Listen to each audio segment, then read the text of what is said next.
여러분 안녕하십니까. 날이 바뀌어서 7월 31일 금요일이 되었습니다. 7월도 이미 다 갔습니다. 지는식입니다.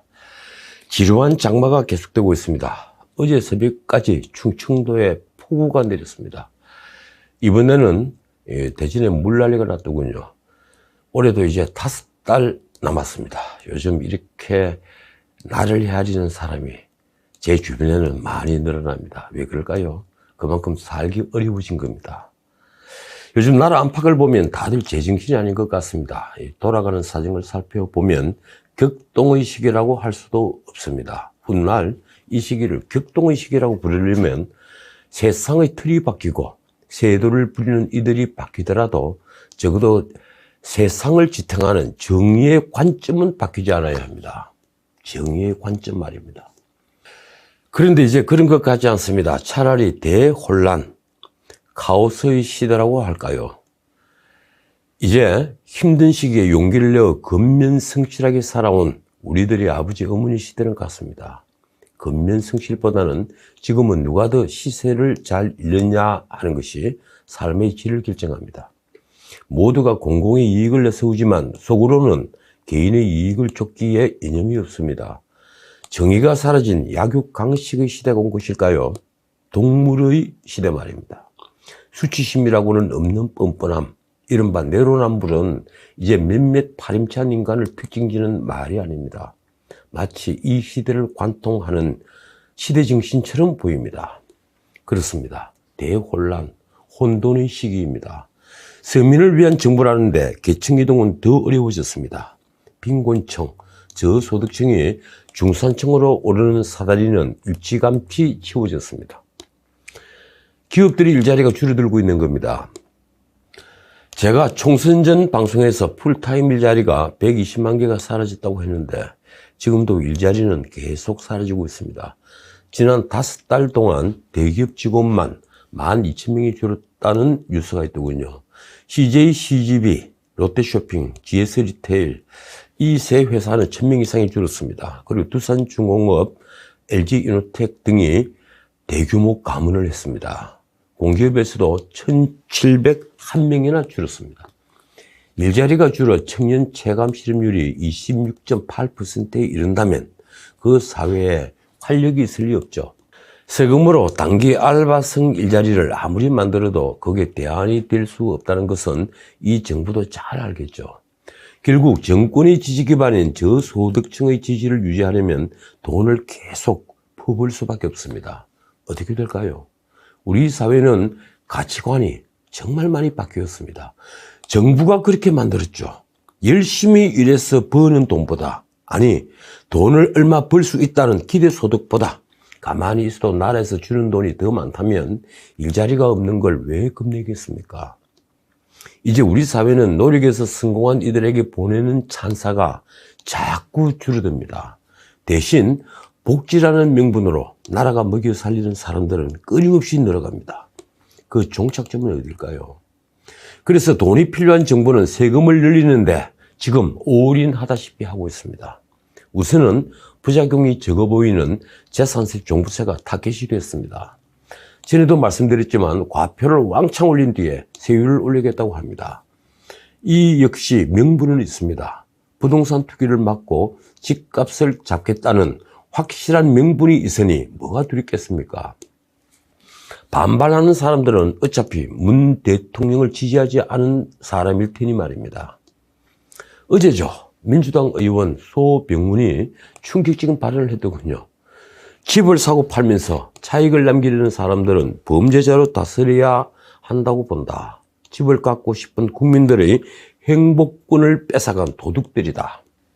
이렇게 말하며 형사범으로 다스려야 한다고 했습니다. 이제 진짜 공산주의가 되는 겁니까? 아니면 권력에 충성을 못해 정말 안달이 난 겁니까?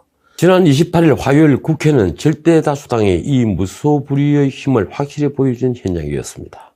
이 민주당은 기재위에서 종합부동산 세율을 3.2%에서 6%까지 올리는 이 말썽 많은 종부세법 개정안을 비롯해 소득세법, 법인세법 개정안 등을 상임위에 기립표결로 일방상정했죠. 야당이 퇴장하자 통과시켰습니다. 부처 업무 보고와 법안 소위 심사, 찬반 토론 절차 등 꼭 필요한 절차는 모두 생략되었습니다. 국토교통위에선 부동산 거래 신고법 개정안 등 6건을 통과시켰죠. 행정안전위에서는 주택 취득세율을 무려 12%까지 높이는 지방세법 개정안 등 2건을 마찬가지로 통과시켰습니다. 언론이 이를 두고 쓴 표현은 이렇습니다. 군사작전처럼 속도전으로 강행 처리했다. 다 주택자 투기를 막겠다는 명분인데 그렇더라도 법안을 심사하는 흉내라도 내야 도리가 아닌가요? 집 가진 자에 대한 징벌적 세금을 매기는 이런 법안은 8월 4일 끝나는 이번 임시국회 회기 안에 법사위와 본회의에서 다 처리될 겁니다. 정말 대단한 국회입니다. 통법부라고 하기에는 여당 의원들이 너무 멀쩡해 보이니 말입니다. 이것이야말로 다수의 복정, 티라니 오브 더 머저리티 이렇게 불려야 되겠죠. 의회 민주주의는 이제 완전히 무너졌습니다. 권력의 폭주 앞에 기껏 퇴장밖에 할 수 없는 게 통합당의 현실이니 정말 보기가 딱합니다. 그런데 그 모습을 보면서 무력감을 느낀 국민이 과연 소수일까요? 어제 신문 일면에 실린 마스크를 쓴 채 활짝 웃고 있는 김현미 국토부 장관의 얼굴이 권력의 오만을 상징하는 것 같았습니다. 김 장관은 중저가 주택 재산세를 내리겠다고 하더군요. 이게 또 폭발적 관심을 불렀습니다. 자칫 역풍이 불 것 같으니 집 가진 사람들을 다시 편을 가리겠다는 것인데 이 권력이 편 가리기를 하는 기술은 정말이지 천재적입니다. 이런 권력의 일방통행이 언제 어디까지 갈 수 있을까요? 그러고 보니 어제 조선일보에 실린 김수현네 얘기라고 불리는 까닭이라는 제목의 기사가 눈길을 끌었습니다.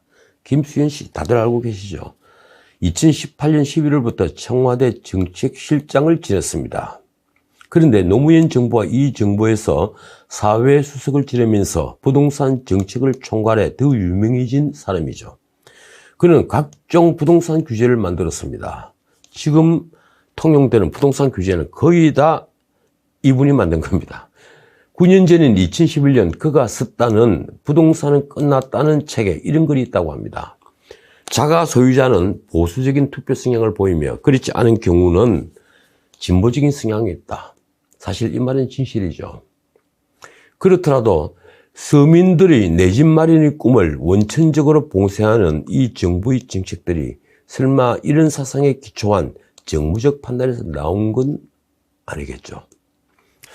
어쨌든 온라인에 떠도는 과천시 별량동 전철 노선도에서 김수현네 역은 지금 아주 유명해졌습니다. 지도상 전철 노선은 위례 과천선 연장 노선이더군요. 김수현네 역은 바로 문헌역인데 원래 없던 지하철역이 들어선 것입니다. 그 앞에 있는 주공 6단지 아파트가 바로 김수현네 집이 있는 아파트입니다. 여기 들어서고 집값은 당연히 대폭 올랐습니다. 그가 보유한 83평방미터형은 2017년 9억 원이었는데 지금은 19억 5천만 원이나 한다는 거죠. 더 기가 막힌 건 그가 사회수석일 때 안전기준 강화 등으로 재건축을 어렵게 하고 초과이익 환수제까지 부과시켰는데 그 아파트는 현재 재건축 공사가 한창이라고 합니다. 어떻게 된 걸까요? 2016년 7월 관리처분 인가를 신청했다는 이유로 규제를 모두 피해갔다고 합니다. 정말 대단한 우연이고 대단한 행운입니다. 그가 정책실장이 아니었으면 말입니다. 이러니 내로남불은 이제 시대정신이 된 것입니다. 지난 화요일 정말 기가 막힌 사건이 있었습니다. 이 별것 아닌 사건으로 보이기도 하지만 이 시대에 벌어지고 있는 추태를 상징하는 사건으로 비치기도 합니다. 내용은 이렇습니다. 권한유착을 수사한다는 서울중앙지검은 이날 오전 10시 30분 용인에 있는 법무연수원 분원에서 한동훈 검사장의 휴대폰 유심 칩에 대한 압수수색을 벌였습니다. 그 과정에서 벌어진 폭력 사태는 우리를 아연하게 만듭니다. 사건 내용은 이렇습니다. 한 검사장은 변호인을 참여시키겠다며 압수수색을 지휘하는 정진웅 부장검사의 허락을 얻은 뒤에 전화를 걸기 위해 자신의 휴대폰 비밀번호를 눌렀다고 합니다. 그때 정진웅 부장검사가 갑자기 몸을 날려 한 검사장을 소파 아래로 밀어 넘어뜨린 뒤에 올라타서 팔과 어깨를 제압한 뒤에 얼굴을 꽉 눌렀다고 합니다. 현장엔 사람들이 아주 많았죠. 정진웅 부장검사는 한 검사장이 비밀번호 마지막 한자를 입력을 하면 압수물 삭제 등 문제가 있을 것으로 판단해서 휴대폰을 압수하려고 했는데 한 검사장이 빼앗기지 않으려 하면서 중심을 잃고 넘어졌다고 주장을 합니다.